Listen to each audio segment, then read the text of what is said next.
Para pebisnis itu bekerja untuk kebebasan. Bebas apa? Bebas waktu, bebas pikiran, bebas uang. Tentunya kebebasan itu harganya mahal. My Coach, the great online business coaching.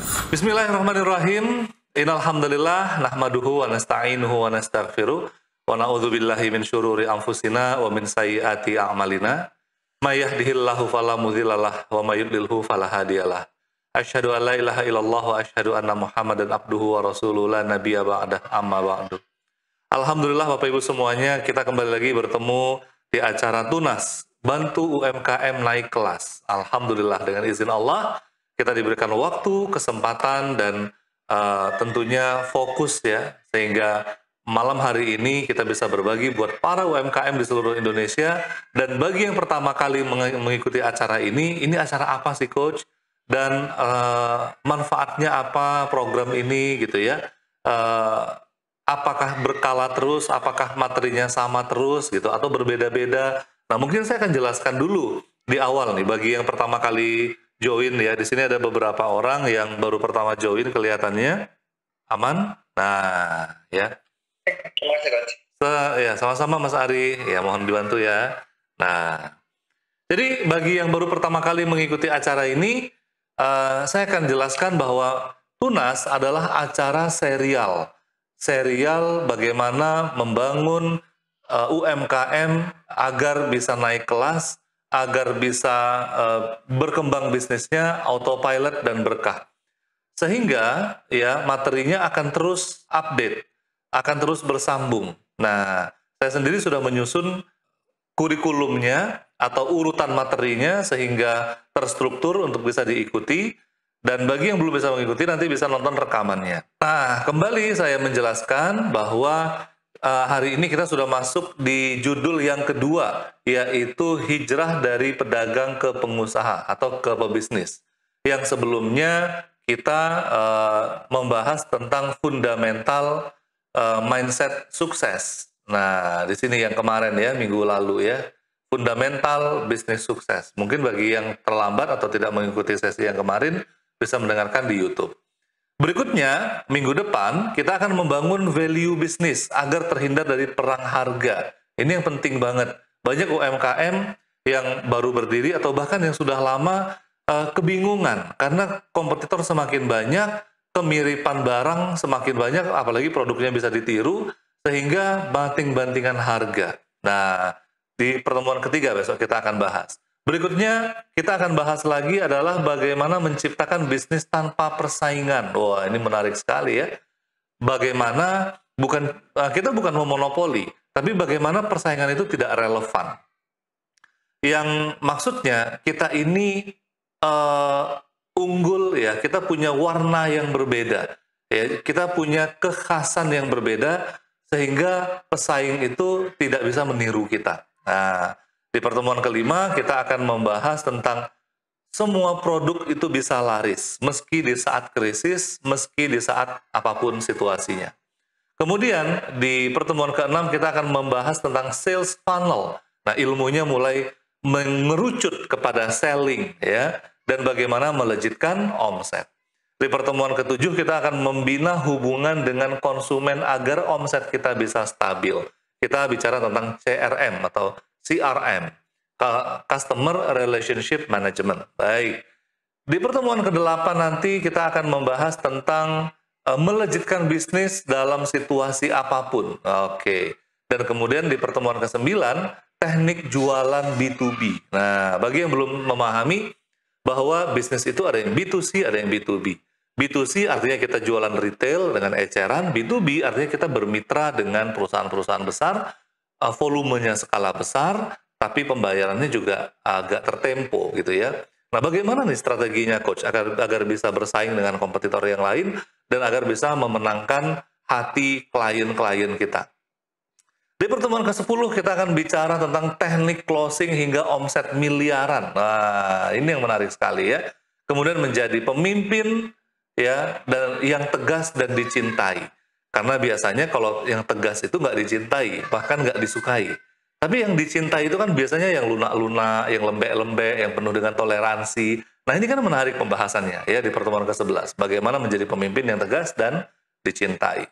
Di pertemuan ke-12 kita akan membahas tentang 5 tangga kepemimpinan, ya. Apa saja tahapannya? Kenapa? Karena tidak cukup lagi kita sebagai seorang owner yang biasa. Karena ketika bisnis itu sudah berkembang, Bapak Ibu harus menjadi leader. Dan Bapak Ibu harus juga bisa memimpin para leader. Kemudian yang ke-13 ya, jurus sakti membangun tim yang militan. Nah, ini nih. Biasanya kan kalau tim yang direkrut itu kalau nggak makan hati, ya bermuka dua, ya belum lagi kerjanya nggak punya inisiatif, terus alasannya banyak, cuman sekedar kerja, pergi pagi, pulang sore, cuma nunggu gajian. Nah, ini kita bahas bagaimana kita bisa punya tim yang militan. Selanjutnya, ya kita akan membahas di pertemuan ke-14, ini bagaimana menjadi pemimpin yang efektif dan efisien. Nah, kita sama-sama tahu, ya menjadi pemimpin itu tidak mudah. Ada keputusan-keputusan sulit yang harus kita pilih, yang mana mengandung resiko. Dan bagaimana memanage resiko itu, Coach. Gitu ya. Nah, kemudian kita di pertemuan ke-15 akan membahas tentang bisnis autopilot, ya, dan dengan 4 pilar sistem bisnis, ya. 4 pilarnya itu apa saja, Coach? Nah, ini menarik sekali. Bagaimana bisnisnya ketika kita tinggal, kitanya jalan, bisnisnya bisa jalan-jalan. Nah, pembahasan tentang sistemasi bisnis ini, ya, ini agak kompleks. Makanya dia ditaruh di pertemuan ke-15, ya. Di awal-awal itu kita cukup memahami mindset yang bagus, hijrah dari pedagang ke pebisnis, kemudian kita belajar selling, marketing. Nah, baru nanti di pertemuan ke-15 kita belajar tentang sistemasi. Di pertemuan ke-16 kita akan membangun kemitraan dan fokus pada spesialisasi. Ya, ini yang banyak sekali UMKM itu terjerat. Ya, ketika mereka jualan pakaian, nampaknya laku, kayaknya konsumen minta sepatu disediakan sepatu. Ya, terus ketika konsumennya minta mukena, minta yang lain-lain disediakan yang lain lagi. Minta baju tidur disediakan baju tidur. Ya, padahal awalnya cuma jualan baju gitu ya. Nanti minta hijab disediakan hijab. Akhirnya nggak punya spesialisasi. Ya, barangnya palu gada, apa lu mau gua ada. Ya, padahal spesialisasi itu menentukan positioning. Dan ini kita bahas ya, bagaimana kita bisa membangun kemitraan, bagaimana barang itu cukup kita lempar saja ke maklun, kita fokus kepada jualan. Bagaimana strateginya Apple? Mereka tidak produksi iPhone, mereka tidak produksi iPad sendiri. Produksinya dilempar ke orang lain. Mereka hanya fokus membangun branding, bagaimana mereka menciptakan produk yang terbaik, bagaimana memvisualisasikan produk itu dalam kegiatan marketingnya, sehingga mereka bisnisnya raksasa, ya, raksasa dunia, ya, yang produknya itu sudah global. Padahal kalau kita pikir, apa sih susahnya si Apple membuat produknya sendiri dengan pabrik sendiri? Masa nggak bisa? Tapi ada alasan di balik itu. Nah, di pertemuan ke-17 ya, kita bekerja sama dengan investor dan bagaimana caranya scale up. Nah, jadi ada 17 pertemuan yang akan kita bahas ya, dan pada malam hari ini kita masuk ke episode kedua, yaitu hijrah dari pedagang ke pebisnis. Nah, Bapak Ibu semuanya, mungkin sudah ada di antara Bapak Ibu yang pernah ikut ya, atau pernah sebelumnya mengikuti serial ini dengan judul yang sama, bagaimana hijrah dari pedagang ke pebisnis ya. Tapi malam hari ini berbeda ya. Saya melengkapi poin-poin yang selama ini belum ada. Ayo kita mulai dulu ya. Kita mulai dari mindsetnya.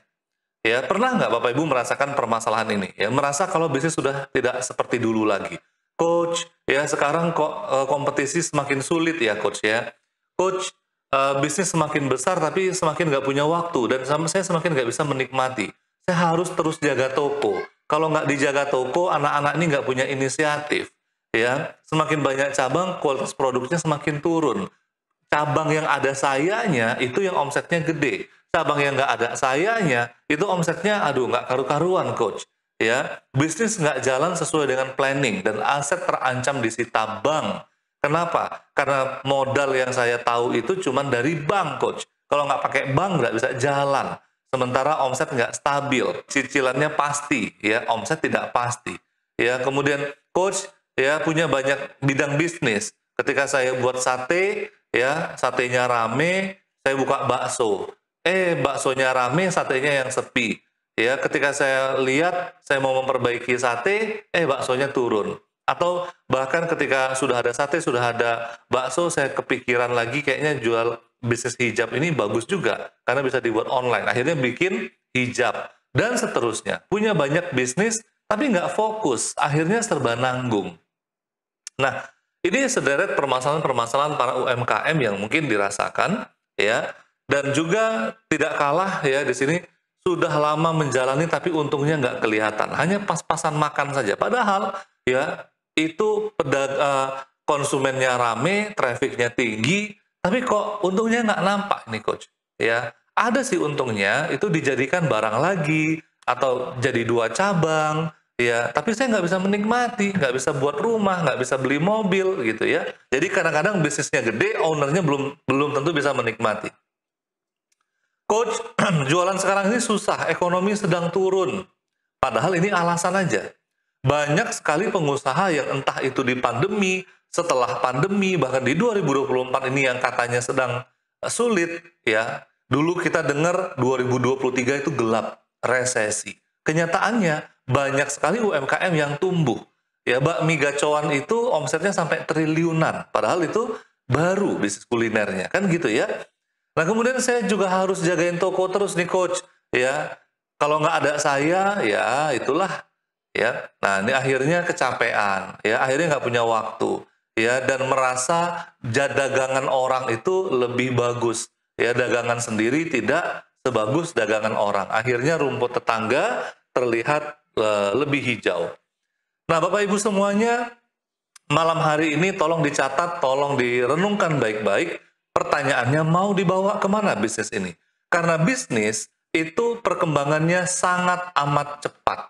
Perubahan dunia saat ini yang kita lihat 5 tahun, ya 5 tahun yang lalu belum ada TikTok, atau kalaupun ada, TikToknya masih unyu-unyu, yang mainnya masih anak alay. Sekarang TikTok sudah menjelma menjadi raksasa, menjadi tempat jual beli, menjadi tempat yang asik untuk berselancar, ya. Kita bermain, mencari entertain, edukasi, semuanya ada di TikTok.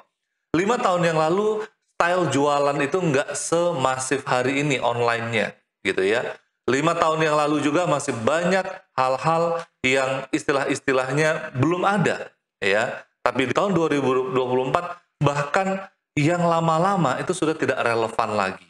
Facebook sudah tidak seperti dulu lagi. Instagram sudah tidak seperti dulu lagi. Algoritmanya berubah. Sementara kita masih seperti ini terus. Kita bahkan nggak nyadar dunia itu sudah berubah. Ya, kenapa? Karena mindset. Ya. Nah, kita akan kupas apa bedanya mindset pedagang versus pebisnis coach, gitu ya. Kita melihat dulu dari sisi faktor resiko.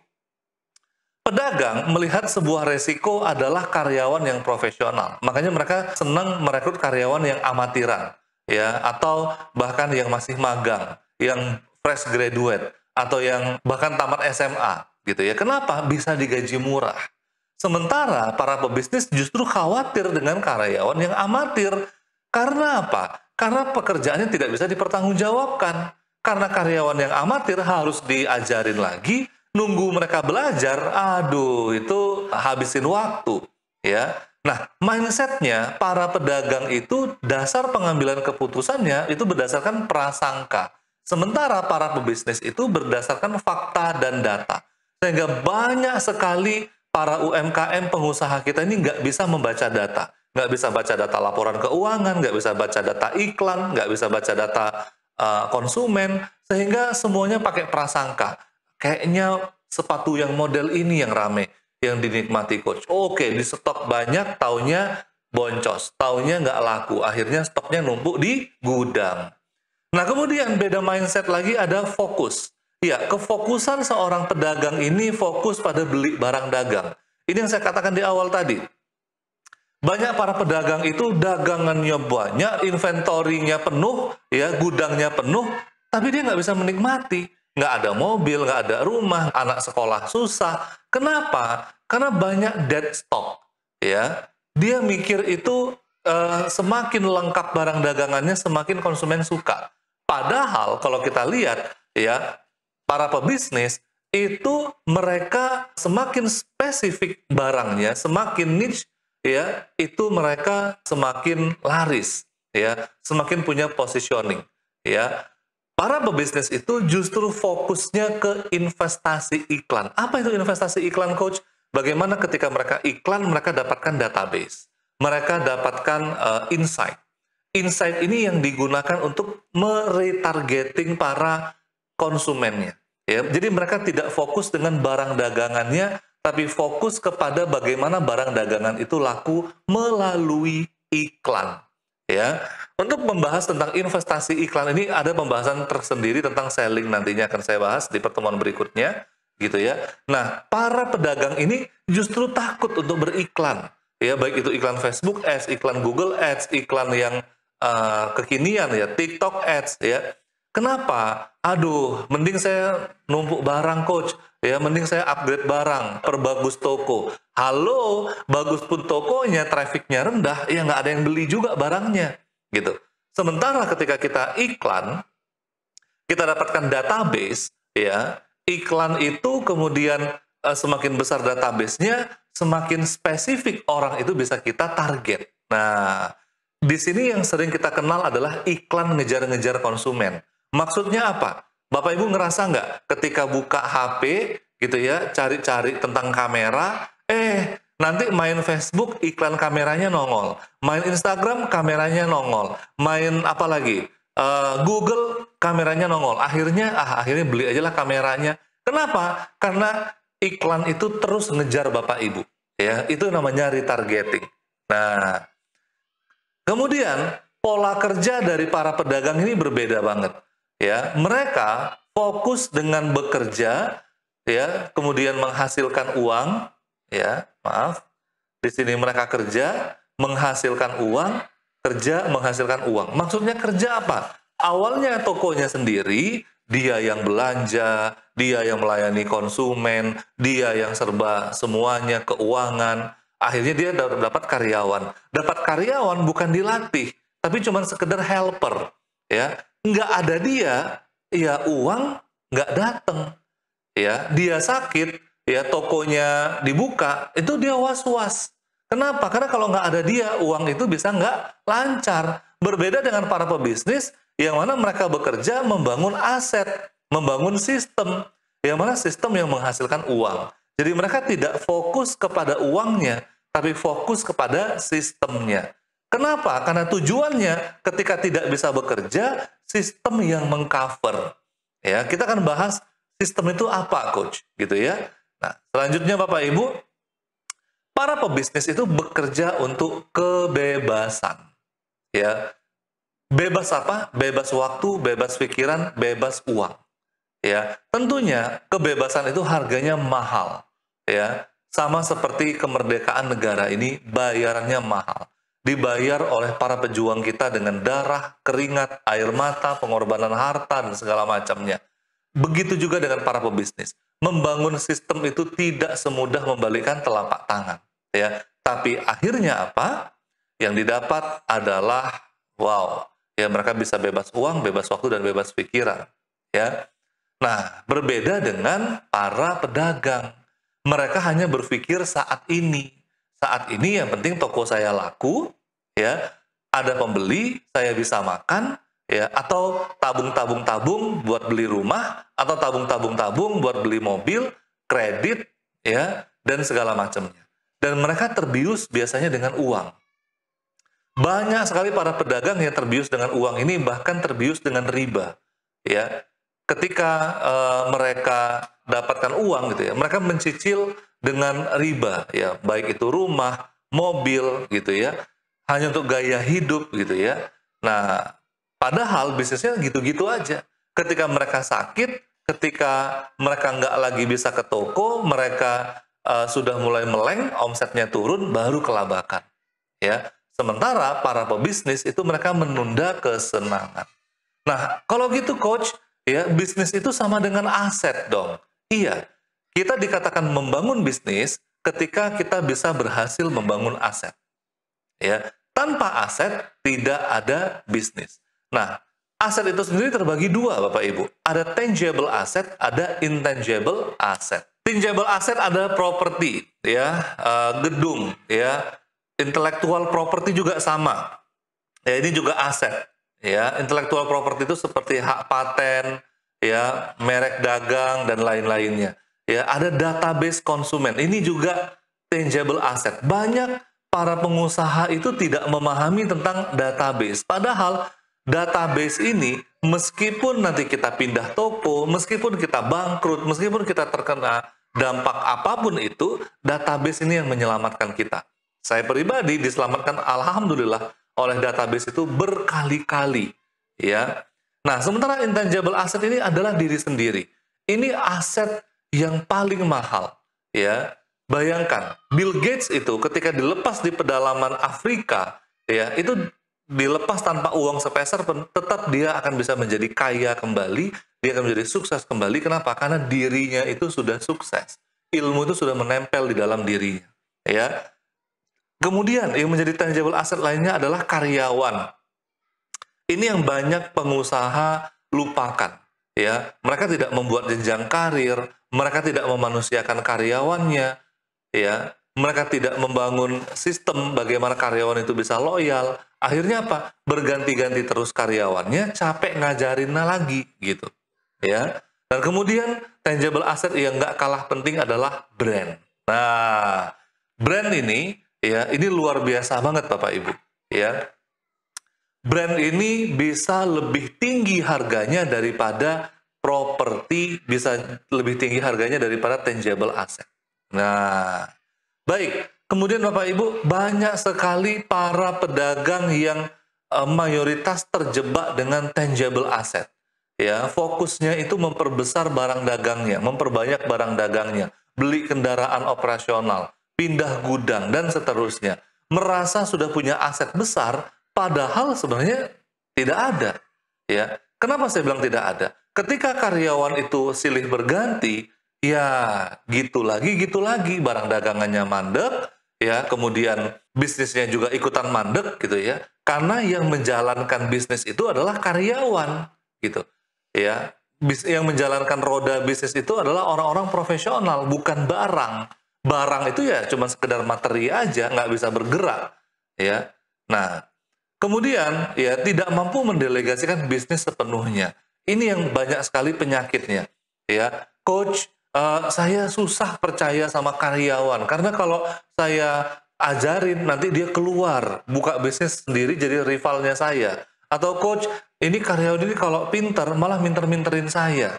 Coach, ini kalau karyawan nggak diawasin nanti mereka itu bla bla bla bla bla. Akhirnya apa? Akhirnya karyawan dibiarkan bodoh. Ya, akhirnya apa? Imbasnya kepada konsumennya. Konsumennya tidak dilayani dengan maksimal. Konsumennya tidak dimanusiakan. Konsumennya tidak dimanjakan. Akhirnya konsumennya pindah ke kompetitor. Ya, nah. Banyak lagi pedagang yang terpenjara oleh dagangannya sendiri. Terlalu cinta dengan dagangannya sendiri. Sehingga ketika dunia berubah, dia tidak siap dengan perubahan itu. Dan akhirnya semakin besar omset, kepala semakin pusing. Nah, Bapak Ibu semuanya, hari ini kita akan belajar tentang bagaimana membangun 5 tangga bisnis. Bagaimana tangga bisnis ini ya adalah sebuah proses, perjalanan.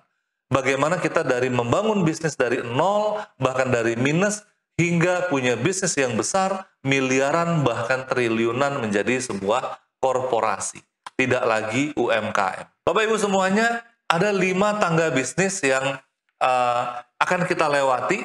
Yang pertama adalah fase omset. Di mana di fase omset ini, ya, ini Bapak Ibu benar-benar fase survival. Ya, survival. Bertahan hidup.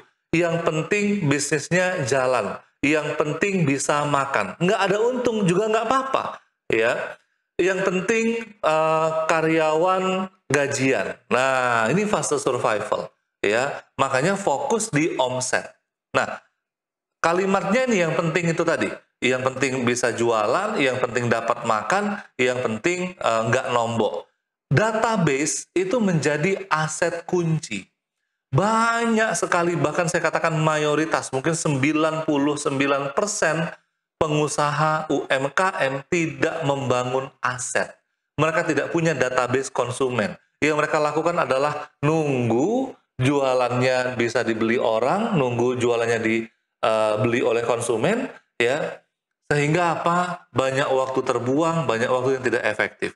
Lebih konyolnya lagi adalah banyak karyawannya juga ikutan berpangku tangan. Bahkan karyawannya main game. Nah, ya. Ini kita menggaji orang untuk main game. Sudahlah fasenya fase survival, ya, fase bertahan hidup, ya, karyawan tidak punya sense of belonging, karyawan tidak punya rasa memiliki, ya, ya sudah, akhirnya bisnisnya di fase itu aja. Fase omset terus, nggak pernah naik-naik. Nah, sebenarnya ketika dikelola database ini, ya, konsumen itu loyal dengan kita kenal mereka dan mereka juga mengenal kita mau pindah kemanapun, kita mau buka cabang berapapun, konsumen ini akan terus ngejar-ngejar kita, akan terus loyal dengan produk kita. Ya, dan kalaupun mereka pindah ke produk pesaing, karena mungkin pesaing lebih inovatif, kita tahu penyebabnya, kita tahu data-datanya, ya, sehingga kita bisa melakukan antisipasi. Nah, kemudian setelah fase omset, kita masuk kepada fase margin, di mana di sini produk kita itu sudah menjadi produk market fit.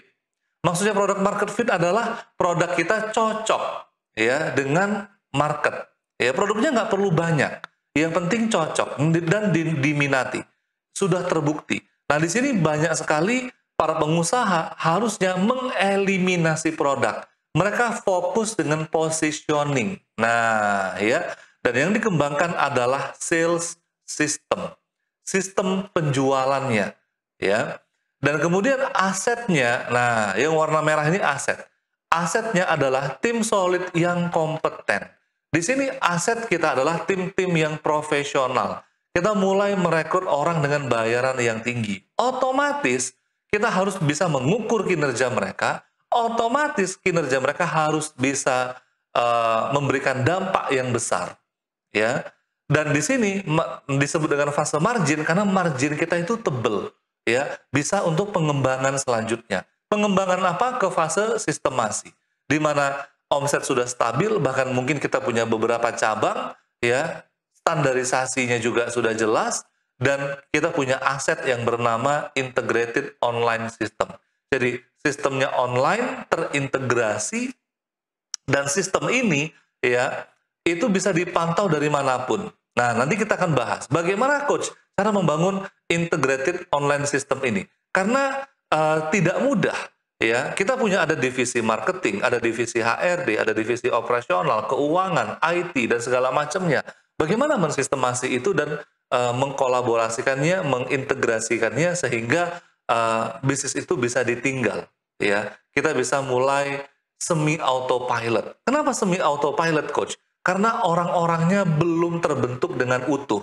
Orang-orang ini baru terbentuk dengan utuh di fase delegasi, ya, di mana kita mulai bisnis kita ini dilakukan secara massal, ya, dan kemudian kuncinya adalah aset kita adalah para profesional, para pemimpin yang kita miliki. Bisa jadi di sini tidak lagi kita yang menjadi direkturnya, ya, tapi sudah ada direktur tersendiri. Nah, di sini baru bisa kita sebut dengan bisnisnya autopilot, sepenuhnya autopilot. Ya, kita tinggal memerintah direktur, ya, kita tinggal menuntut si direktur untuk memberikan performa yang maksimal, ya. Kita menuntut dia untuk bisa berinovasi atau menjadi direktur yang optimal, ya, sehingga omsetnya bisa puluhan miliar. Nah, masuk kita fase ekspansi, di mana kita mencetak uang, ya, di mana asetnya adalah uang, ya.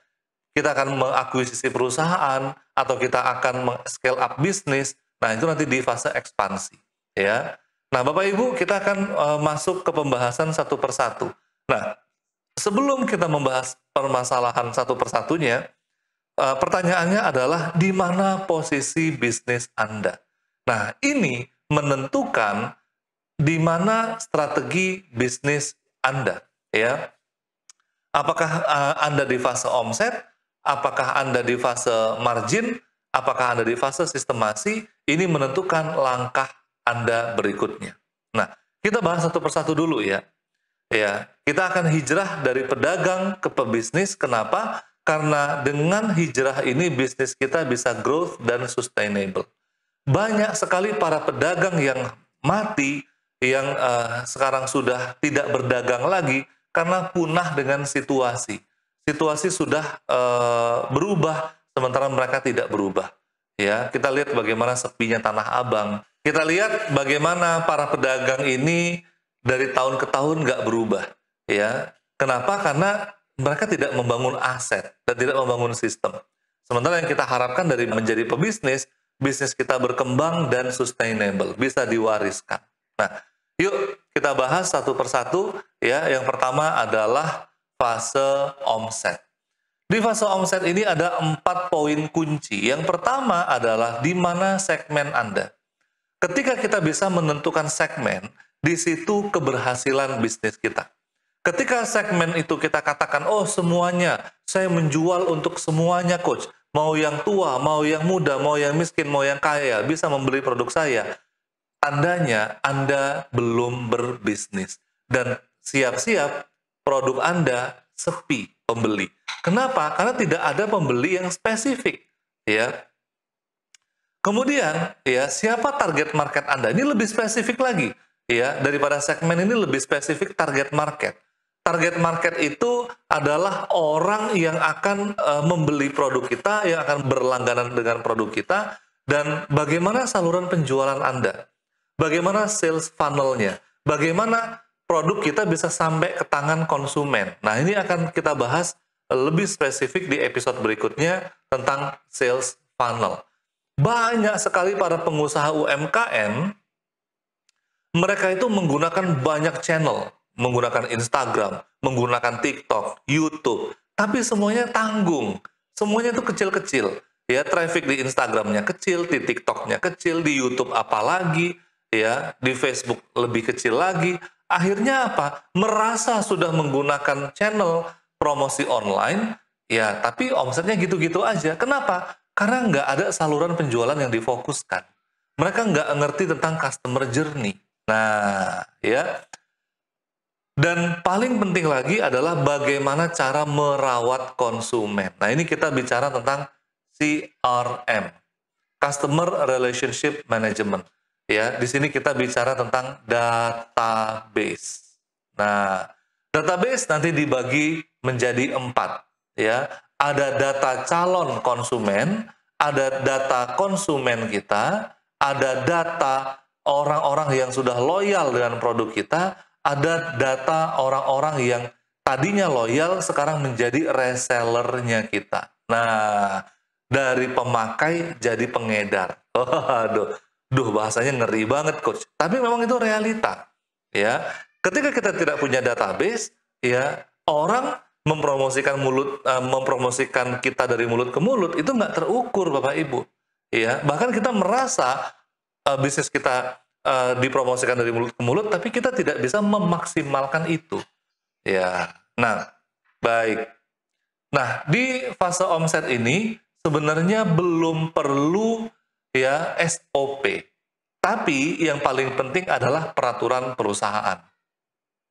Kenapa SOP belum perlu coach? Gitu ya, karena nggak perlu yang jelimet, nggak perlu yang kaku. Yang penting ada peraturan perusahaan, karyawan ini sebatas helper, dan karyawan ini didisiplinkan, ya, diatur, ya, kinerjanya terukur, ya. Nah, udah cukup, itu aja.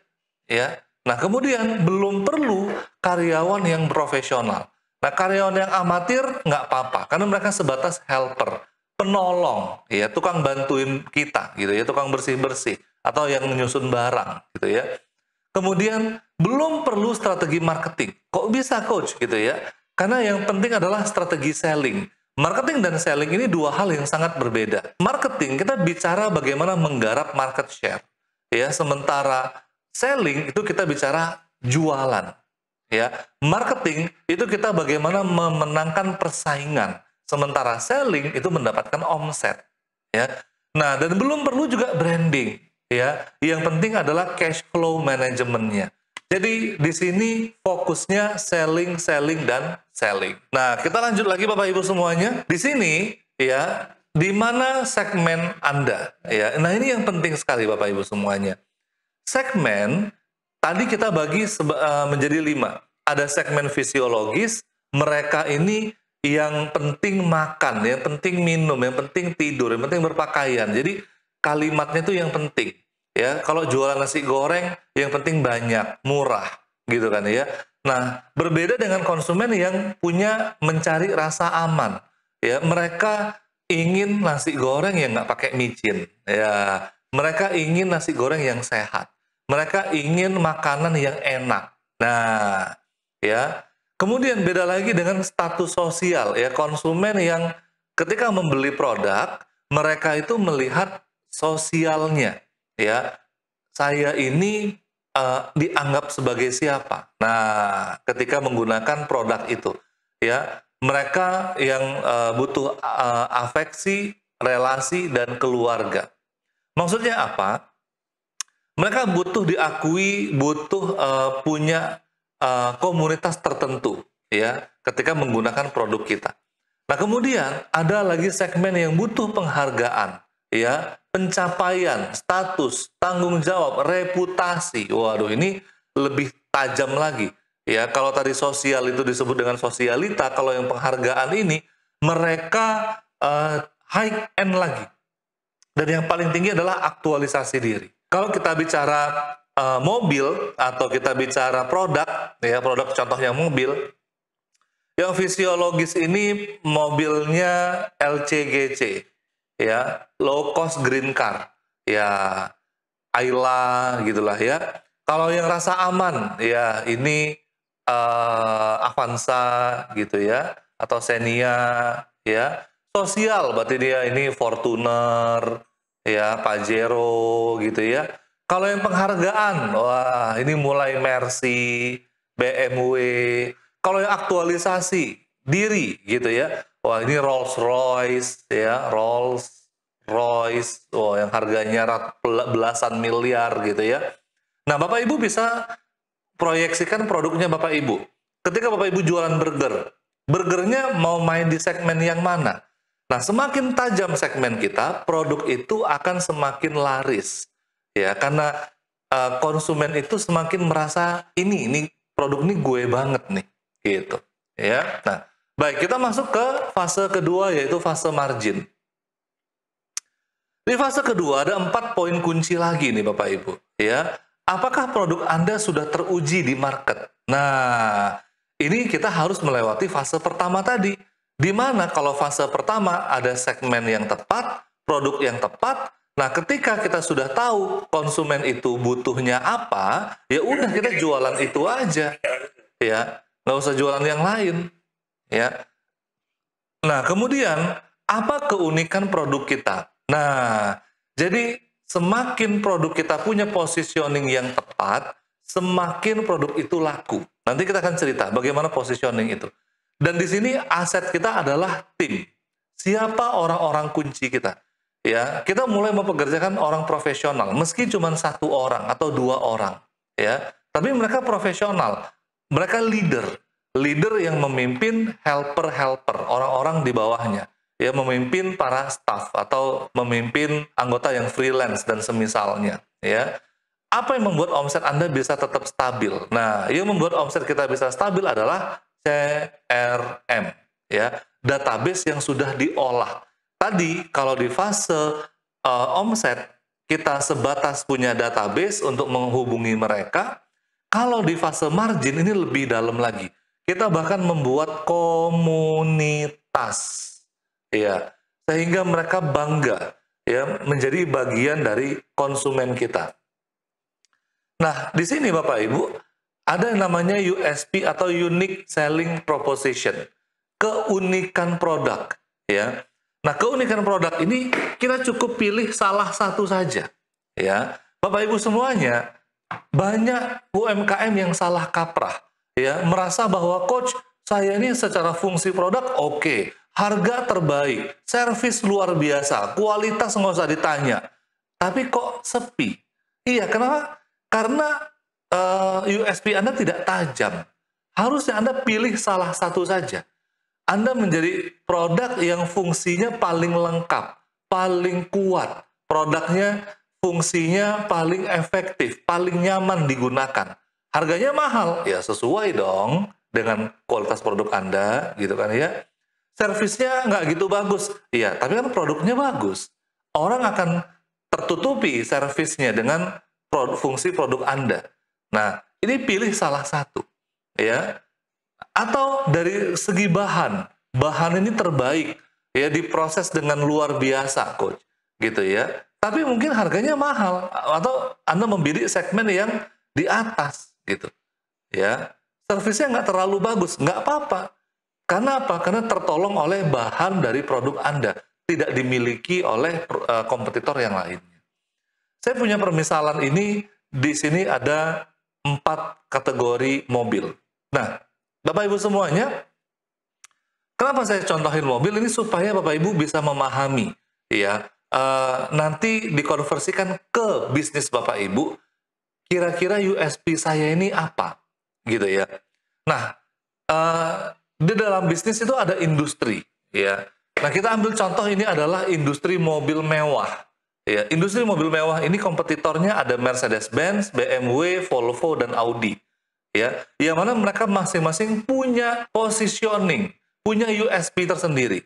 Kalau Mercedes-Benz, ya, Mercy yang dia jual adalah kenyamanan. Yang dia jual adalah bangku belakang. Makanya Mercy ini dipakai oleh kepala negara atau bos-bos yang memang mereka punya supir. Karena memang Mercy ini diciptakan untuk memanjakan penumpangnya. Nah, berbeda dengan BMW, BMW ini dimiliki oleh eksekutif muda, ya, atau orang kaya yang hobi nyetir, ya, sehingga kehebatannya adalah drivingnya, sensasi mengendaranya. Jelas bedanya ya. Harganya nih mirip-mirip aja. Antara Mercy dan BMW harganya mirip-mirip. Tapi USP-nya jelas berbeda. Ya, Audi. Sorry, ini saya salah tulis ya. Ini Audi bukan Volvo. Ya. Audi, ya, Audi ini kita lihat dipakai di film Iron Man, ya, dipakai sama Tony Stark. Kenapa? Karena Audi ini keunikannya adalah teknologinya. Teknologinya paling mutakhir, ya. Teknologinya paling terdepan, ya. Teknologinya paling canggih. Nah, sementara Volvo, ya, ini adalah mobil dengan safety terbaik, ya. Bahkan digelari dengan Swedish tank. Swedish itu negaranya, ya, Swedia, ya, tank berwujud mobil, saking kokohnya. Jadi ini dihantam kecelakaan segala macam itu aman, gitu ya. Kalau nabrak truk tronton, truknya yang peot, bukan mobil Volvo-nya yang peot, gitu ya. Nah, kita lihat di industri mobil mewah, ya, yang sekelasnya, ya, karena kalau Lamborghini, Ferrari itu tidak sekelasnya, itu kelas di atasnya lagi, gitu ya. Itu sport car namanya, ya. Tapi ini di tengah kelas mobil mewah ini, masing-masing punya positioningnya tersendiri. Nah, pertanyaan saya, positioning produk Anda apa? Apa yang membedakan produk Anda dengan pesaing? Apa yang membuat konsumen harus membeli produk dari Anda? Apa yang membuat produk Anda terlihat unik? Nah, kalau Anda sudah punya ini, baru kita sistemasi bisnis Anda. Ya, di fase sistemasi bisnis, ya, ada 4 poin kunci lagi. Yang pertama adalah dibutuhkan divisi khusus untuk membangun sistem dan memelihara sistem itu, yang disebut dengan divisi HRD. Nah, bagi Anda yang sekarang ini sudah punya omset 1 miliar, 2 miliar, yang sedang menonton video ini, Anda hubungi saya, ya. Saya terbuka membuka ruang diskusi bagaimana Anda bisa membangun sistem bisnis di perusahaan Anda. Ya, kita tidak lagi bicara tentang omset. Kenapa? Karena omset Anda sudah lumayan stabil. Ya, walaupun nggak gede-gede amat. Coach, nggak gede amat, omsetnya 2 miliar. Kenapa? Karena omset itu bisa dinaikkan lagi menjadi 5 miliar. Sayangnya, untuk apa omset 5 miliar tapi Anda nggak bisa tidur? Untuk apa omset 5 miliar tapi kepala Anda makin pusing? Ya, apalagi di 5 miliar, banyak pengusaha itu yang udah stuck. Ya, nggak bisa digedein lagi bisnisnya. Kenapa? Karena nggak punya sistem bisnis.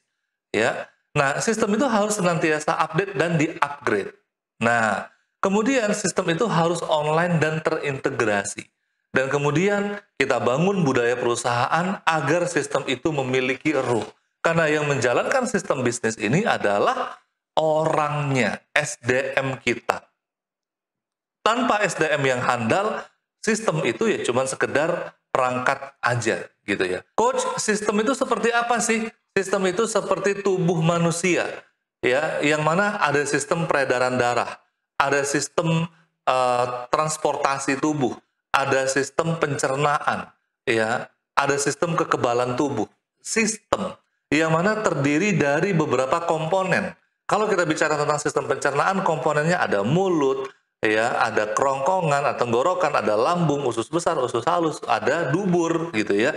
Kalau kita bicara tentang sistem saraf, lain lagi. Nah, jadi sistem itu sendiri terdiri dari 3. Kalau di dalam bisnis, ada yang namanya regulasi, ada yang namanya tools, dan ada yang namanya PIC atau person in charge. Orangnya, SDM yang menjalankan bisnis itu sendiri. Nah, 4 pilar yang perlu disistemasi adalah operasional, bagaimana kita menghadirkan produk yang unggul, bagaimana kita memberikan pelayanan yang maksimal kepada konsumen, bagaimana produk kita itu bisa dinikmati, ya, dan bisa memenangkan hati konsumen sehingga tidak pindah ke lain hati. Tapi kalau cuma sistem operasional saja, ya, tidak ada sistem keuangan yang mumpuni, ya kita nggak tahu ini untung atau rugi. Kita nggak tahu mana yang harus didahulukan. Ya, banyak pengusaha itu selamat dari kekurangan uang atau kehancuran finansial. Mereka bisa survive, mereka bisa cari hutangan, mereka bisa cari pegadaian, mereka jual ini jual itu, akhirnya bangkit lagi. Tapi banyak pengusaha yang gagal ketika mereka punya kelebihan uang. Mereka salah investasi, mereka bingung mau uangnya dipakai buat apa. Akhirnya salah ngambil keputusan, berdampak kepada kegiatan bisnisnya. Ya, kemudian sistemnya ada sistem SDM. Bagaimana kita mulai merekrut, membina, kemudian memecat karyawan, ya. Kemudian bagaimana di bisnis kita ada sistem marketing, ya. Sistem marketing ini yang membuat omset itu bisa berjalan dengan stabil. Nah, 4 pilar ini yang akan kita bangun, Bapak Ibu. Ya. Nah, di sini kita buat, di sini ada divisi dan ada tujuannya. Ada divisi marketing, ada divisi operasional, HRD, dan keuangan. Nah, sebelum itu, kita belum perlu divisi-divisi ini.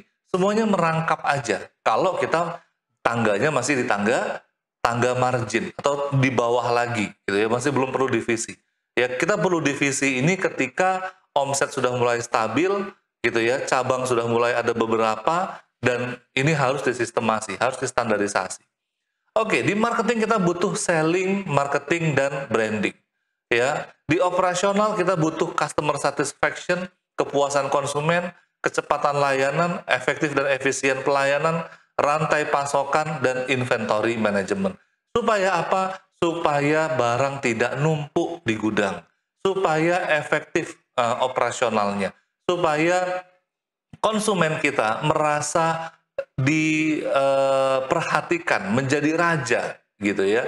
Nah, kemudian di sistem HRD kita tadi mulai dari merekrut, ya, mengembangkan orang-orang kita, mengukur kinerjanya mereka, membuat jenjang karir, dan exit management. Kemudian dari sisi keuangan kita ada proses accounting, pencatatan keuangan. Setelah dicatat ada laporan keuangan, kita baca datanya, ada forecasting, peramalan untuk keuangan kita, ada sistem audit. Nah, inilah ya namanya sistem bisnis. Dan kemudian terakhir ya ada pendanaan. Ya, ketika kita akan mengekspansi bisnis kita butuh pendanaan. Atau kita ingin melebarkan sayap ya, atau ingin diferensiasi, kita butuh pendanaan. Nah, Bapak Ibu semuanya, ya, sistem bisnis ini bentuk realnya bagaimana, Coach? Ya, regulasi itu ada struktur organisasi, peraturan perusahaan, job description, alur kerja, dan segala macamnya, ya, hingga SOP.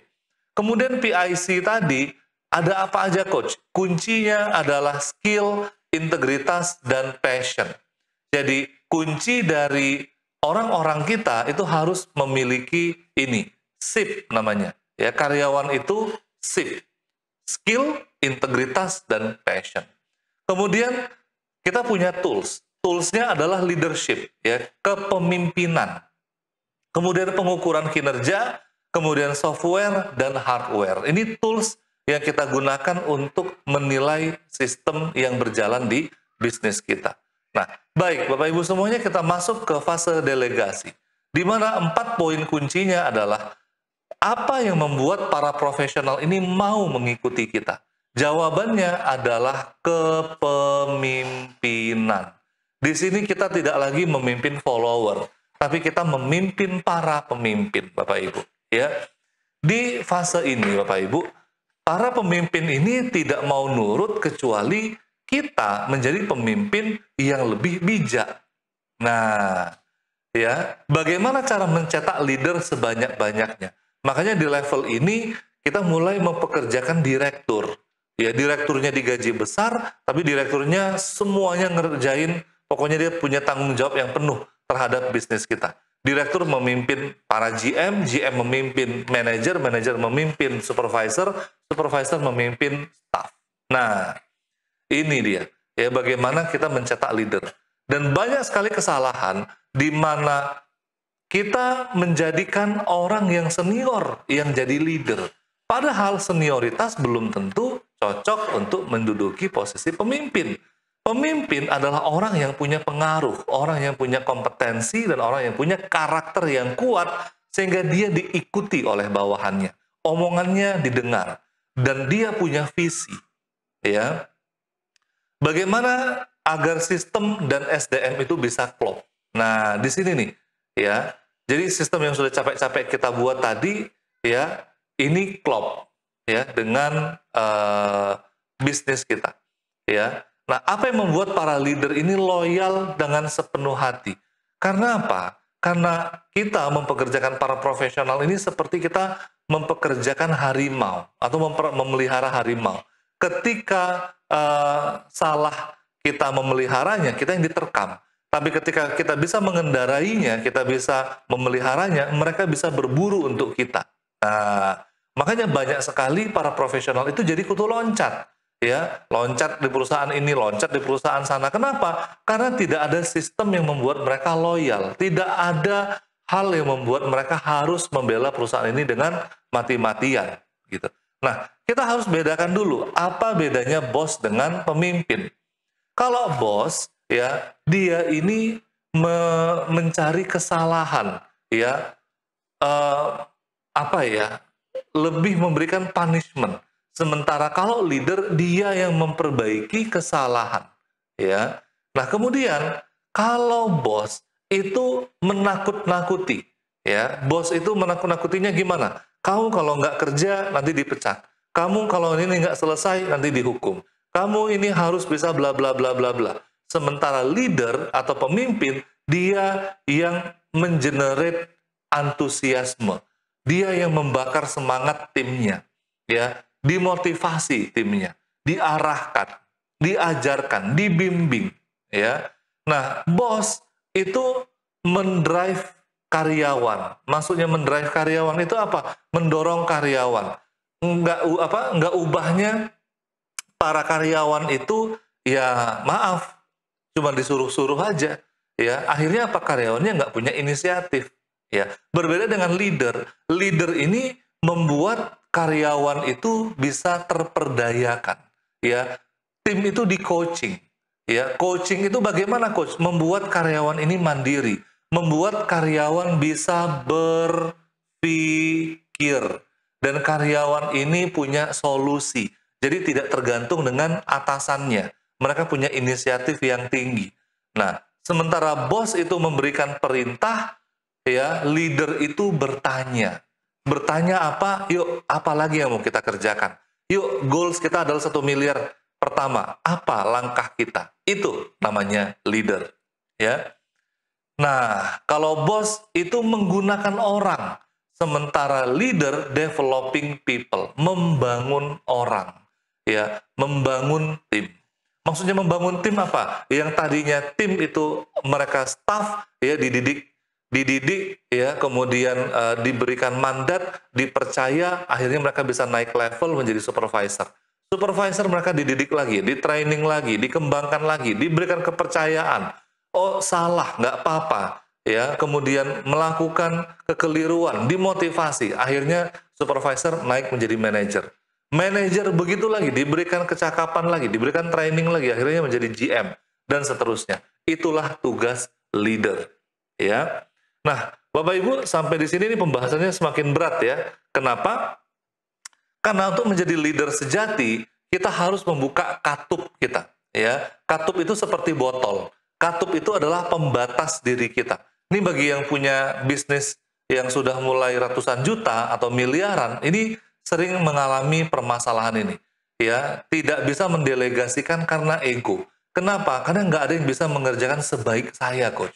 Ya, saya kalau ngerjakan ini cukup 5 menit. Karyawan itu lambatnya minta ampun. Nah, ya.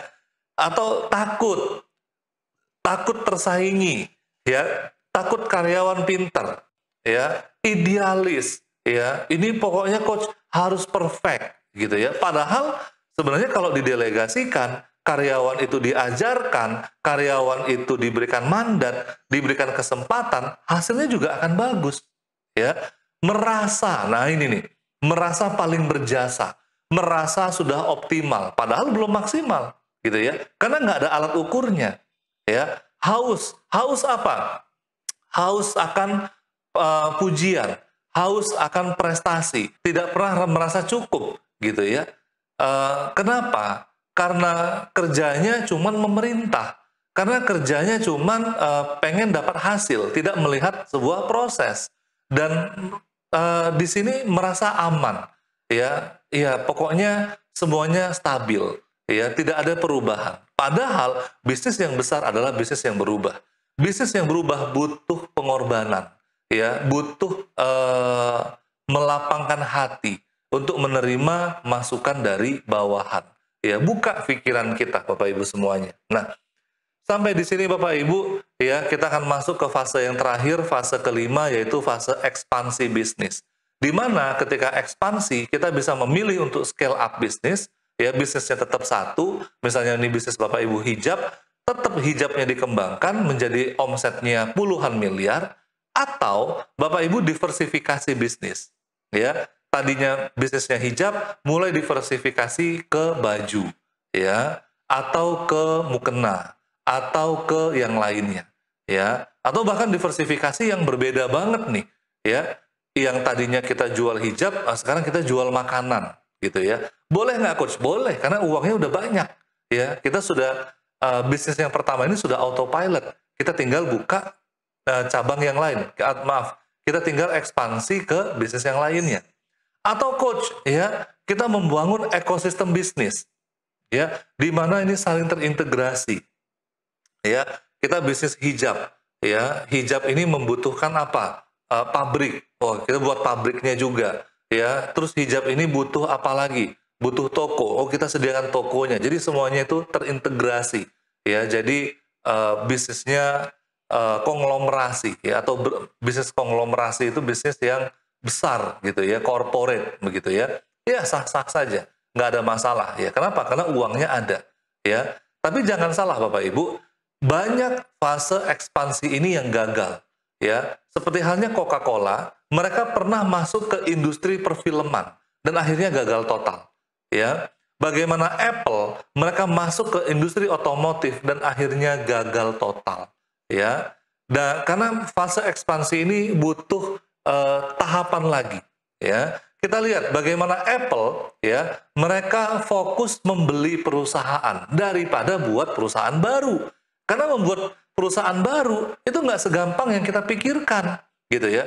Ini hijab udah gede, ya. Terus saya mau jualan mukena atau saya mau jualan baju.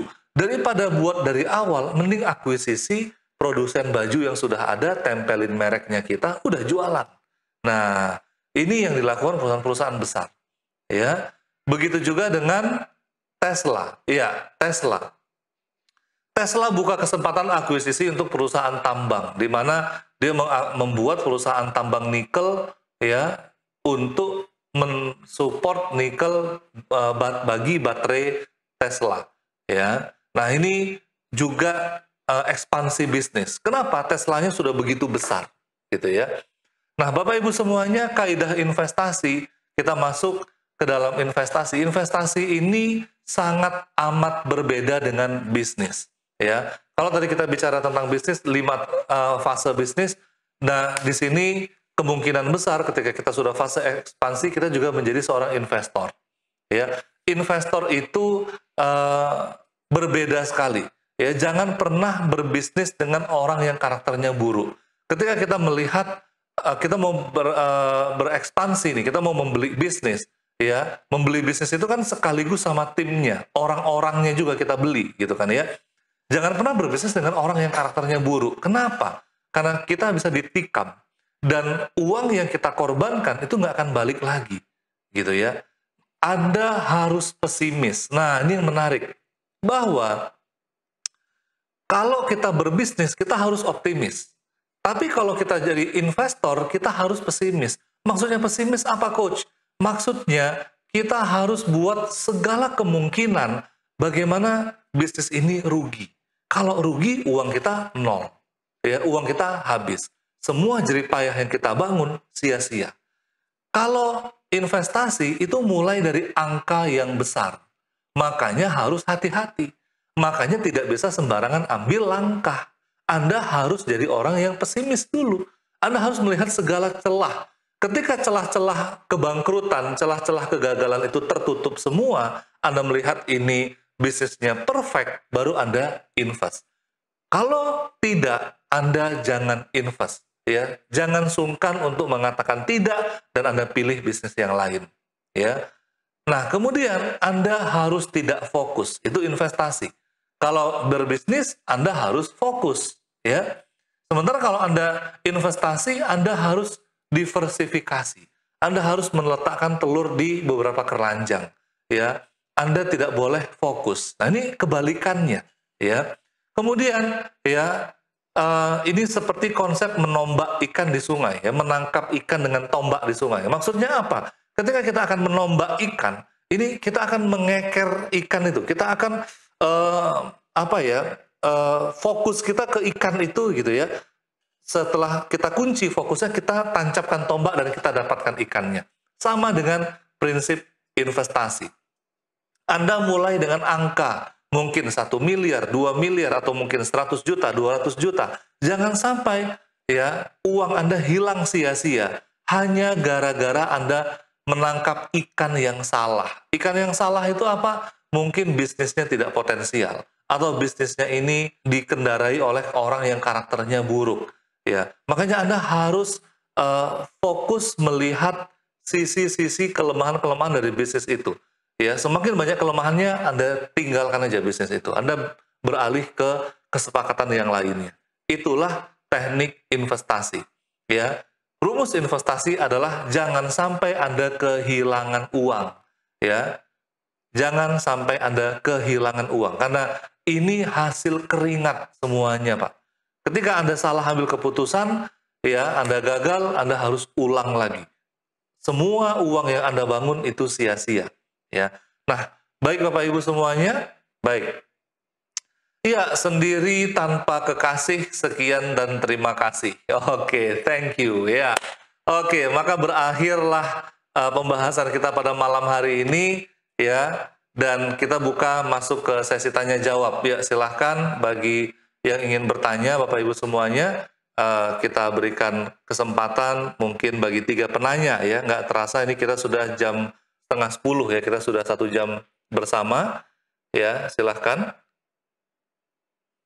Oke, Bu Yani Tangsel, jangan kecepatan lagi nyatet. Oh, maaf, tadi kecepatan ya mungkin, ya, mohon izin Coach. Iya, silahkan Pak Yusuf. Iya, Masya Allah menyimak, iya, siap. Nah, mungkin bagi yang ingin mencatat, nanti bisa nonton di rekamannya, ya. Nah, silahkan Bapak Ibu bagi yang mau bertanya. Oh iya, saya Coach. Iya, silakan Pak Yusuf.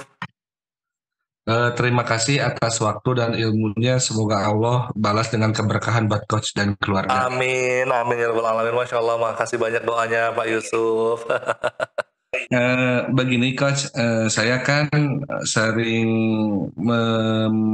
mendengarkan dan menyimak setiap ajaran-ajaran yang coach berikan di materi. Ya, jadi gini coach, saya meminta saran.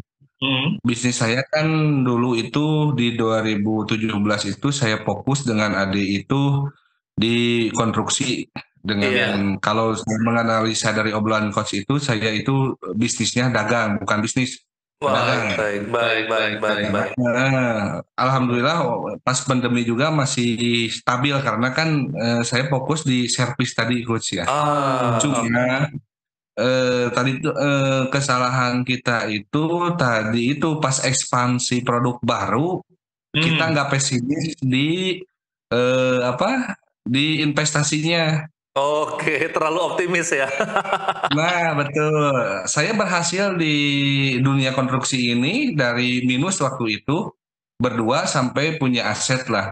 Tapi karena terlalu menggebu-gebu dan bernafsu yang akhirnya sebagian itu hampir mengganggu secara 100% cash flow-nya. Alhamdulillah ketika sudah mendengarkan penjelasan coach, saya boleh nggak intinya berpikiran untuk tetap istilahnya merubah sistem dari berdagang itu ke sistem bisnis, tapi saya tambah sistem bisnisnya itu yang core utamanya di konstruksi, tapi saya olah dari sistem database tersebut yang menurut coach harus dikumpulkan dan di CRM itu misalkan musim Lebaran, saya nggak terlalu fokus nih konstruksi karena sepi kan waktu udah mau Lebaran nih dok. Ini coach, misalkan ramenya itu kan di daging sama kentang, nah saya main di situ misalkan ya coach. Iya. Terus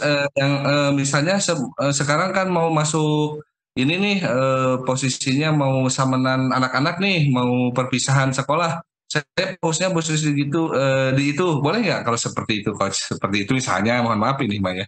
Iya, siap Pak Yusuf. Iya, kalau seperti itu nanti Pak Yusufnya nggak fokus Pak, tidak jadi bisnis. Nanti Pak Yusufnya hanya mengendarai tren saja. Trennya A, nanti ikut A. Trennya B, ikutnya B. Nah, saya punya klien, ya, beliau itu justru eh, di tengah bulan puasa Ramadan kemarin itu konstruksinya bisnis perumahannya lagi gencar-gencarnya. Kenapa? Karena fokus. Iya, iya, iya. Karena fokus, Pak. Iya. Justru pas lagi Ramadan kemarin banyak orderan untuk ngecat rumah, perbaiki rumah, ya. Betul. Nah, supaya ketika Lebaran rumahnya jadi bagus gitu. Nah, jadi sebenarnya bisnis itu apapun bisnisnya yang penting kita fokus. Beda dengan investasi. Investasi kita nggak fokus. Nah, tapi kalau bisnis kita harus fokus. Nah, sekarang ini kayaknya permasalahannya itu adalah Bapak di marketingnya. Nah, di salesnya, ya. Jadi bisnis konstruksi tadi, ya harusnya fokus dan bagaimana salesnya atau penjualannya itu, ya itu yang difokuskan Pak. Iya, bukan beralih bidang, bukan berpindah tren. Oh, enggak, maksudnya saya kira itu bisnis itu tadi itu ya kita banyak silaturahmi ketika konsumen betul nih ada di kita dia mau investasi nih saya arahin ke ini karena alhamdulillah coach kan banyak istilahnya intangible aset kita berbentuk bangunan itu banyak tidak berfungsi sebetulnya karena kan dulu kebijakan itu kita membangunnya intangible aset itu ke bangunan, ke ruko. Nah, itu sedangkan ketika hasilnya itu tidak sesuai dengan harapan, malahan lebih cenderung keuntungan di konstruksi itu seperti tadi pengecetan, pengapan ya itulah intinya tidak mungkin dong sekarang saya asetnya jual untuk ke konstruksi makanya lebih cenderung saya ini gunakan nih bangunan-bangunan ruko-ruko ini saya manfaatkan ke arah sana gitu. Bisa nggak kalau model seperti itu gitu kan? Oke, oke, oke, oke, oke. Berarti di sini Bapak udah punya banyak rumah ya? Udah punya banyak ruko yang mangkrak begitu maksudnya? Iya betul Coach, termasuk depan rumah saya itu udah hampir 4 tahun tutup nggak kepake rukonya itu. Oke. Padahal pinggir jalan gitu Coach. Kenapa nggak Iya, dijual aja, Pak? apa Pak? Kenapa nggak dijual aja? Karena itu kan nyambung dengan klinik istri saya dan rumah juga Coach. Oke. Kalau Kalau disewakan, saya kalau disewakan karena di lokasi jalannya itu sepi di perkampungan gitu Coach. oke, oke, oke, Bukan oke. di jalan utama gitulah intinya. Oke, oke, oke, oke. Baik. Mungkin untuk membahasnya lebih tajam nanti kita bahas di sesi khusus deh ya, Pak Yusuf Nah, ya. itu tujuan saya harus ke sesi khusus itunya Coach. Iya, Oke, iya, terima iya. kasih ya. Siap, siap Coach, Coach. Nggak apa-apa, nggak masalah. Terima Siap. kasih pertanyaannya, Pak Yusuf. Siap, terima kasih banyak ya Coach. Sehat selalu. Assalamualaikum. Amin. Baik. Siapa lagi nih mungkin yang mau bertanya? Silahkan Bapak Ibu. Masih ada waktu nih. Saya, Coach. Oke, siapa tuh yang nyalakan mic-nya? Silahkan, Ibu Yani. Oke, Ibu Yani ya. Silahkan Ibu. Maaf, suaranya kecil banget Ibu, saya nggak nangkep. Halo, Assalamualaikum. Ya, waalaikumsalam Bu Yani, silahkan. Jadi, saya kan lagi, off ya, udah lagi bangkrut lah. Iya, Mau mulai bisnis lagi, saya iya, cari investor lah gitu. Tapi dari yang jadi investor. kendalanya, di sini saya kan pengen, bisnis ini secara syar'i ya, akadnya itu. Tapi kebetulan kebanyakan nih, beberapa orang malah saya dapatnya yang nggak ngerti untuk masalah itu. Bahkan ada yang, non-muslim. Dia Oh, berani, "Oke aku invest ya," dia percaya sama saya siapin modal kamu butuh berapa gitu-gitu. Saya bingung Pak, gimana ya, apa saya jalanin aja dengan tanpa yang syar'i itu atau gimana ya? baik. Ini pertanyaannya bagus sekali dari Bu Yani ya. Beliau ingin bisnis dengan syar'i, bermitra dengan investor gitu kan ya, tapi dengan sistem yang syar'i. Caranya adalah Ibu buat draft kontraknya dulu, Ibu buat aturan mainnya. Mmm. Iya, apalagi kalau boleh nggak Coach, ada yang non-muslim berinvestasi di bisnis kita? Kenapa tidak? Yang penting mereka mengikuti aturan mainnya kita. Nah, jadi Ibu tulis, Ibu buat draft kontraknya, ya bahwa nanti bagi hasilnya sekian. Mas Pras, maaf, ini colok. Ya, oke, ya. Jadi Bu Yani, Ibu settingkan aturan mainnya. Ya, jadi mereka yang ikut kita, bukan kita yang ikut mereka. Mmm, ya. Iya, ya. Nah, apalagi ketika Ibu membuat banyak nih yang mau invest gitu, itu kesempatan banget. Ibu buat konsepnya, Ibu buat aturan mainnya, tinggal mereka yang ngikut. Nggak mau ngikut, ya udah kita cari yang mau ngikut aja. Ah, ya, siap, siap. Makasih Coach. Sama-sama Bu Yani, sukses selalu ya. Amin, iya. Baik, silakan. Ini ada Pak Aziz, ada Pak Rifki, ada Pak Ulil.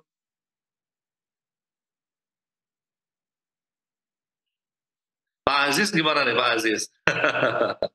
Segilan saya yang nanya nih deh. Halo Pak Aziz. Halo Coach. Oke. Nah, gimana? Apa yang bisa ditangkap dari sesi malam hari ini? Kayaknya ngena semua nih Coach.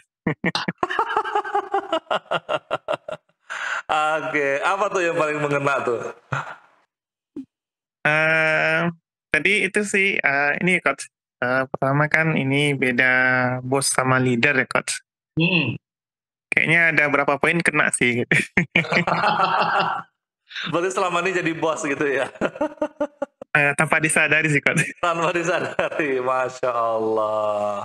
Alhamdulillah, yang penting kita udah tahu jalan yang benar ya. Nah, jadi insya Allah bisa beralih ke leader. Nah, Masya Allah. Amin.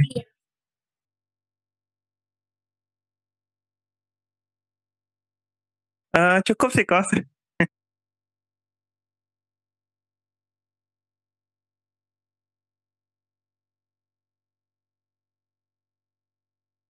Ya, Coach. Insyaallah, Coach. Iya, mari. Baik Bapak Ibu semuanya, ya karena tanpa terasa kita sudah jam 21.43, ya mungkin di bagian Wita ada ini selisih 1 jam ya. Ada juga beberapa peserta kita yang di WIT atau Wita yang sudah oke, ini ada dari Pak Eka ya. Pak Eka, coach, pertanyaan coaching apa-apa saja ya? Maksudnya apa nih? Soalnya tim saya ditanya hanya iya saja. Kalau soalnya atau diam-diam saja. Gimana nih maksudnya Pak Eka? Tadi kan ada materi tentang yang leader atau bos itu, yang pertanyaan coaching. Betul. Coaching ya. Kalau pertanyaan coaching ke tim itu apa ya Pak? Apa pertanyaannya? Menarik ini Ibu. Kebanyakan orang ya ketika nanya ke karyawan, ada masalah nggak? Nggak ada. Apalagi yang belum beres? Udah beres semua. Padahal banyak yang nggak beresnya, betul nggak? Iya, betul-betul. Nah, pertanyaan yang paling tepat adalah ketika kita panggil tim, misalnya nih si Ayu namanya, ini hanya contoh saja ya, A, B, C, D kan, karena kebetulan A gitu, Ayu. Ayu sini gitu ya. Ayu, sekarang apa kendala terbesar kamu ketika menjalankan tugas? Perhatikan pertanyaannya. Apa kendala terbesar kamu dalam menjalankan tugas? Mau nggak mau dia harus ceritakan, betul nggak? Ya, kalau dia bilang nggak ada kendala Bu, lah tapi kenapa itu nggak beres? Kenapa itu masih mandek? Nah dia akan jelaskan. Jadi kita harus menggunakan powerful question atau pertanyaan terbuka atau pertanyaan yang powerful. Nah sehingga pertanyaan itu merangsang dia untuk mau tidak mau mendeskripsikan situasi itu. Ya, Ayu, apa yang membuat karya bawahan kamu ini susah diatur? Nggak tahu Bu, saya udah bilang begini begitu, tapi tetap aja bla bla bla bla. Nah kita pancing lagi. Oke, kamunya sendiri sudah membuat job desk untuk mereka belum? Belum Bu. Nah, gitu. Itu contohnya Bu Eka. Ya. Nah, jadi kita mengcoaching mereka. Mengcoaching itu kita melatih. Ya, melatih mereka untuk berpikir, melatih mereka untuk inisiatif. Gitu. Sama kayak pelatih bola atau pelatih badminton. Dia nggak akan ngajarin orang badminton. Badminton itu sudah pandai. Dia melatih bagaimana punya sikap mental pemenang. Bagaimana melatih kedisiplinan. Bagaimana melatih orang itu punya taktik ya dalam menghadapi lawannya. Nah, itulah kira-kira. Nah, sampai di sini Ibu terbayang seperti apa pola pertanyaannya? Iya. Oke. Karyawannya ada berapa orang, Bu Eka? 16. 16? Iya. Oke, bisnisnya apa? Toko komputer. Toko Retail. komputer. Oh, retail. Oh, berarti jualan Dan komputer. servis. Iya, retail dan Baik. servis. Baik. Ibu punya target apa di tahun ini? Omset. Omsetnya berapa? 20M setahun. Oke, target Ibu 20M setahun. Iya. Ibu sudah breakdown belum? Dari mana datangnya 20M itu? Sudah. Tapi banyak yang tidak jalan di kuartal 1. Makanya ini bingung. Oke, baik. Kita buat sesi khusus bersama saya. Mau nggak Bu, kita kupas. Gimana cara dapat 20M itu setahun? Boleh nanti ini chat pribadi ya. Iya, nanti Ibu chat saya atau nanti hubungin Mas Ari, ini asisten saya. Nah, kita akan bedah apakah karyawan Ibu kompeten atau ibunya yang salah treatment ke mereka. Gitu. Ibu di mana lokasinya? Makassar. Oh, di Makassar. Oh, iya. itu potensialnya luar biasa. Ekonominya lagi bertumbuh banget Makassar kan ya? Alhamdulillah sih. Iya, saya punya beberapa klien di Makassar itu luar biasa. Karena banyak tambang, banyak sawit di sana kan. Harusnya secara konsumen itu bisa oke. Nah, ya. Nah, tapi kenapa nggak maksimal? Nanti kita bedah, ya Ibu ya. Iya. Oke. Baik, ini dari Pak Ilham. Setelah kita dapat database, apa yang harus kita lakukan dengan nomor-nomor itu? Apa kita broadcast promo atau informasi terkait produk kita? Waduh, ini pertanyaannya panjang banget Pak Ilham. Setelah kita dapatkan database-nya Pak Ilham kita kelompokkan dulu. Ya, kita kelompokkan mana yang panggilannya abang, mana yang panggilannya kakak, mana yang panggilannya ibu, mana yang panggilannya, atau kita panggil dengan sapaan namanya. Kita bangun hubungan yang erat dulu. Jangan buru-buru broadcast, karena orang tidak senang dengan broadcast iklan. Pak Ilham, coba Pak Ilham tiba-tiba dapat broadcast iklan. Promo komputer dari toko ini, diskon, bla bla bla bla. Pak Ilham seneng nggak? Pak Ilham seneng nggak dapat broadcast? Mesti nggak senang kan ya? Nah makanya dibangun hubungan dulu dengan daftar namanya. Nah lebih canggih lagi sekarang ya, database itu kita bisa masukkan ke iklan Facebook Ads sehingga iklan itu hanya tayang ke orang tertentu saja, orang yang ada di database kita.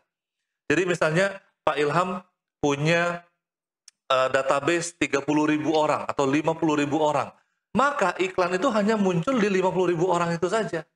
Ya, iklan itu akan ngejar-ngejar mereka gitu, dan kita bisa mencari orang-orang semisal dengan yang 50.000 orang itu gitu.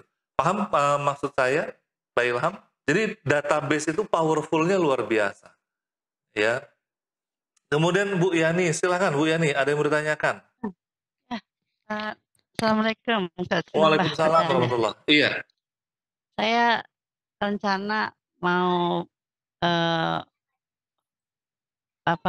berusaha lagi di bidang pertanian, tapi saya tuh nggak ngerti. Jadi ada lahan sekitar 2 hektar di Sulawesi Tenggara, itu tanah orang tua yang nggak ada yang ngurus. Saya sebagai anaknya sayang aja gitu lihat tanah nganggur gitu. Saya nggak ngerti ya usaha pertanian tuh bagusnya apa, terus cara penjualnya gimana, ditanamin apa. Ada yang mau invest juga gitu. Baik. Ibu passionnya di mana, Bu? Passionnya, panggilan jiwa Ibu ini di mana? Saya biasa dagang di kuliner sih, Pak. Iya, berarti Ibu di kuliner aja. Tanahnya mungkin nggak untuk kita sewakan atau kita jual? Gitu ya. Iya, jangan beralih ke sesuatu yang tidak kita bidangnya. Hanya karena melihat nganggur, sayang, gitu ya. Saya pun juga begitu. Saya juga punya tanah nganggur gitu ya. Ya saya sewakan aja atau ya mungkin jadi investasi. Daripada ketika kita melihat sayang tanah nganggur, coba tanam jagung. Kita sendiri belum punya pengalaman tanam jagung. Atau kita mau pekerjakan orangnya belum pengalaman juga gitu. Atau orangnya sudah pengalaman, tapi kita nggak bisa memaintain-nya mereka. Akhirnya apa? Kita invest ke jagung, orang tanam, tapi nanti orang ngibulin kita. Karena kita nggak ngerti seluk-beluknya tanaman jagung itu bagaimana. Nah, ya, mending Ibu fokus dengan bidangnya Ibu. Sip? Makasih, Kak. Iya, sama-sama Ibu. Iya, baik. Oke, ini Pak Ilham udah jawab. Pak, saya sudah beli Star Sender. Wah, ini luar biasa Pak Ilham. Nanti boleh kita bahas lebih intens nih Pak Ilham ya. Bagaimana cara penggunaan Star Sender, bagaimana bisa menjapri atau ngeblast dengan cara yang smooth, sehingga konsumen itu ngerasa dimanusiawikan, merasa seperti teman. Nah, itu ada di Star Sender fitur-fiturnya Pak Ilham ya. Baik Bapak Ibu semuanya, alhamdulillah tanpa terasa sudah mau jam 11 ternyata ya. Sorry, ini 21. Benar nggak sih? Jam 10. Oh, jam 10 ya. Sorry. Iya. jam 10 ya, nggak terasa. Alhamdulillah kita sudah membersamai Tunas pada malam hari ini ya, bantu UMKM naik kelas. Mudah-mudahan ilmunya berkah, bermanfaat, dan bagi Bapak Ibu yang tadi ketinggalan mencatat, bisa nanti nonton rekamannya dan dicatat ulang gitu ya. Nah, dan nantinya bagi Bapak Ibu yang ingin bertanya khusus dengan saya, bisa buat janji, kita ngobrol-ngobrol lebih dalam, dan mudah-mudahan saya bisa membantu mewujudkan impian Bapak Ibu untuk punya bisnis yang berkah dan autopilot. Amin ya rabbal alamin. Supaya pembahasan kita ini berkah, ya kita tutup dengan doa kafaratul majelis. Subhanallahumma wa bihamdika, asyhadu alla ilaha illa anta, astaghfiruka wa atubu ilaik. Assalamualaikum warahmatullahi wabarakatuh.